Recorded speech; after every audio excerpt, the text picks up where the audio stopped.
31st week in Ordinary Time, Wednesday reflection. If you want to be a Christian, a follower of Christ, what should be your capacity? What should be your preparation? What should you have or possess? What should you equip with? It's amazing good news today. And also it's a very challenging good news today. The Lord is saying, at that time great crowds accompanied Jesus, and he turned and said to them, the mob, crowd, popularity is not counted in heaven. Not the quantity, but the quality. Of course, a lot of people followed him, but no one was at the cross. Beneath the cross, there was no one. So you cannot go simply by the numbers, popular opinion, popularity. No. The likes, friends, you cannot judge your life. Journey with them. You are not popular does not mean that you are not in the journey. Popularity is not a measurement for your connection with the Lord. If anyone comes to me and does not hate his own father and mother and wife and children and brothers and sisters, yes, and even himself, his own life, he cannot be my disciple. You can be a devotee, but not a disciple. It's hating does not mean that you despise that person. None can come in between you and Jesus. He's a jealous God. No one can come between. No relationship should dominate Jesus' relationship that you have. My dear friends, it's important that you pay this price cost of discipleship. It's painful, it's hard, but then there's no other way. You have to pay the price for discipleship. That's the cost of discipleship. Then he says, for which of you, desiring to build a tower, does not first sit down and count the cost, whether he has enough to complete? Now, before you deciding to be a disciple, you should examine yourself. What should you have? What do you have? Can you finish this calling? Can you finish this journey with what you have? What is the stuff? What is the thing that you should have to build that tower of discipleship? I'll explain. It's beautiful.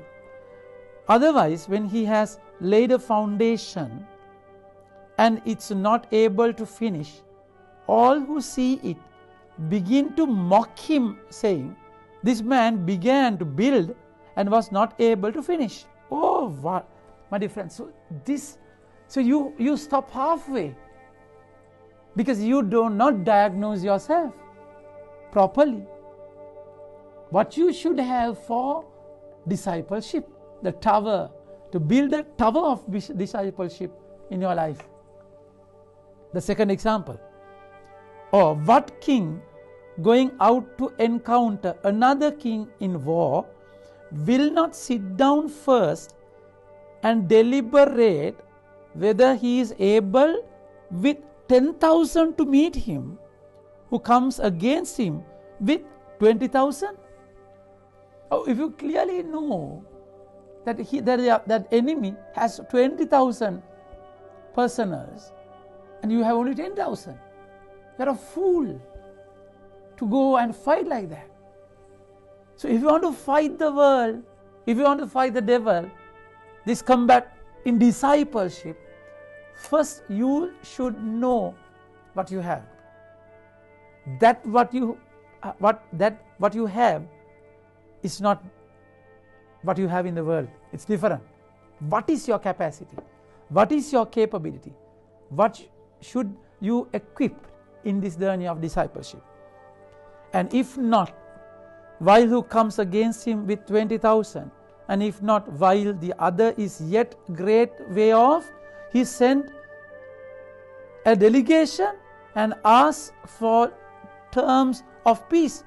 So therefore, any one of you who does not renounce all that he has cannot be my disciple. That cement, that concrete, that timber, that need to build the tower, that personal's army force need to have you need to go for that combat. In disciples, that is renouncement. The capacity for you to let go. Are you ready to let go? If you are not ready to let go, you cannot be that disciple. If you know that what your force is 20,000 and the capacity for you to let go is 10,000, that tower is huge, but then you don't have that capacity to let go, then you can't be a disciple. So what to do? Let go. So let go of the desire and live and be buried in the world. No.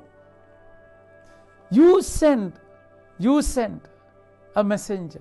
You sit at the Lord. Tell Lord, I find it difficult to live. I find it difficult to let go. Please do help me. And he would definitely help you. The rich young man came to the Lord and said, I have done everything. But the Lord said, one thing, you do miss one thing. Sell everything, give it to poor, you will have treasures in heaven, come follow me. But he could not. But the disciples, with their weak, frail, pale nature, they simply followed him. So simply being with him taught them to let go. He asked, do you ready to drink from my cup? They said yes, but they never knew what was that cup. Jesus taught them to let go. That's why, my beloved, as you have always obeyed, so now, not only as in my presence, but much more in my absence. Paul is teaching them to let go in obedience, to say yes to him, to no to yourself. So Paul has become that strength. Now that he's expecting them to now move alone. Now he's going for another mission. For it is God who works in you both to will to work for his good pleasure. The Lord is working in you. Do all things without grumbling or disputing, that you may be blameless and innocent, children of God, without blemish in the midst of the crooked and twisted generation, among whom you shine as light in the world, holding fast to the word of life. So you suffer when you let go. In your suffering you shine. You become that flame which challenges others, which illuminates others,